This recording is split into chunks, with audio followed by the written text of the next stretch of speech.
The bell above the bookshop's door chimed, announcing her arrival. Claire stepped inside, shaking the rain from her coat, her fingers lingering at the edges of her scarf. The scent of old paper and ink wrapped around her, a comforting embrace. It was a cozy, dimly lit space, with the afternoon light filtering through the dusty windows. It was quieter than usual today, just a low hum of whispers between bookshelves and the occasional rustle of pages turning. She wasn't looking for anything in particular, just something to hold in her hands and keep her company on this gray afternoon. But then, as she turned toward the fiction aisle, she saw him. A man about her age, standing between the shelves, running his fingers along the spines of books as if tracing the lines of an old map. His dark hair fell slightly over his forehead, and he pushed it back absent-mindedly. He wasn't looking at her, but she had the distinct feeling that he knew she was there. She hesitated. Should she move? Stay? Say something? No, that would be ridiculous.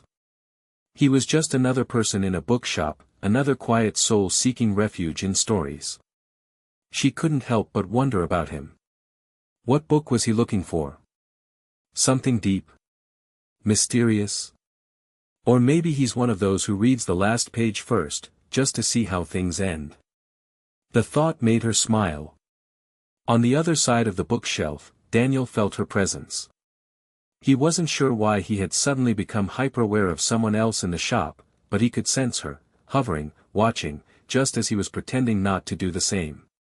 She's trying to decide if she should acknowledge me, he mused. Maybe she thinks I haven't noticed her. Perhaps she's debating whether to walk past me or go the long way around. He reached for a book at random, Dickens's Great Expectations, and flipped it open without really reading it. What would I say if I did talk to her? He wondered. Nice weather we're having would be a lie. Come here often. Too cliché. Maybe something clever. You ever think bookshops are like airports? You can travel anywhere, but you don't actually go anywhere. He almost smirked at his own ridiculousness. Instead, he returned the book to the shelf and moved to another section. Claire noticed. He's leaving, she thought. But not too quickly. Just enough to see if I'll follow. She wasn't sure why she did, but her feet carried her forward. Not directly toward him, of course, that would be too obvious. Instead, she veered into the classics section, running her fingers over leather-bound covers, pretending to be lost in their beauty.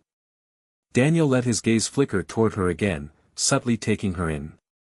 Her reddish-brown hair was loosely tucked behind her ears, revealing delicate features, sharp cheekbones softened by kind eyes. She had a thoughtful yet distant expression as if lost in her world. What does she do? He mused. A writer, maybe.